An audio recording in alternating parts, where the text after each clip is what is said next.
محب طالبانو ته څه تانه ورکړې ده او نجیب ننګیال بیا طالبانو ته څه مشوره ورکړې ده. سلامونه لیدونکو، دا ویډیو تر پایه وګورئ او زموږ یوټیوب چینل هم در سره سبسکرایب کړئ. د ملي امنیت صلاحکار حمدالله محب ویلي افغان حکومت د سولې پروسه کې ټول اړین ګامونه اخیستي دي. اوس اړتیا ده چې طالبان هم خپل صداقت ثابت کړي. ښاغلي محب تېره ورځ د ولسي جرګې له ځینو غړو سره کتنه کې زیاته کړې چې افغان حکومت به د سولې پروسه کې په تېرو 19 کلونو لاسته راوړنو معامله ونه کړي. د هغه په خبره حکومت له ولسي جرګې سره خو اړیکو ته ارزښت ورکوي او دې خبره کې پوره هڅه کړې ده.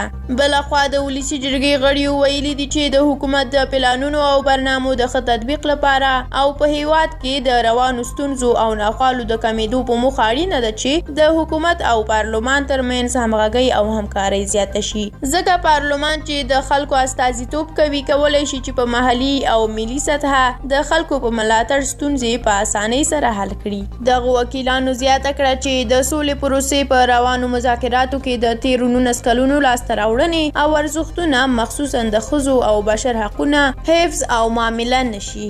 او د دې ترڅنګ بیا د ټولنیزو رسنیو کارن نجیب ننګیال طالبانو ته لیکي چې طالبانو ته ووایاست هغه امریکا چې تاسو یې د ماتولو دعوه لرئ سږ کال یې د خلا لپاره پوځ تشکیل کړ. امریکا یوازینی هیواد دی چې د ځمکني بحري او هوایي ځواک په شمول 4 ډوله پوځ لري. هغوی چې د سپوږمۍ او مریخ د تسخیر ارادې لري. هلمند او زابل نیول ورته خو اسانه خبره ده. فکر وکړه همدا امریکا تاسو دا نن د برادر په شمول د ټولې رهبرۍ سره ولچک کړئ او د امازون ځنګل کې مو واچوي. په ځمکه داسې کوم قوت شته چې امریکا ته ووایي ولې؟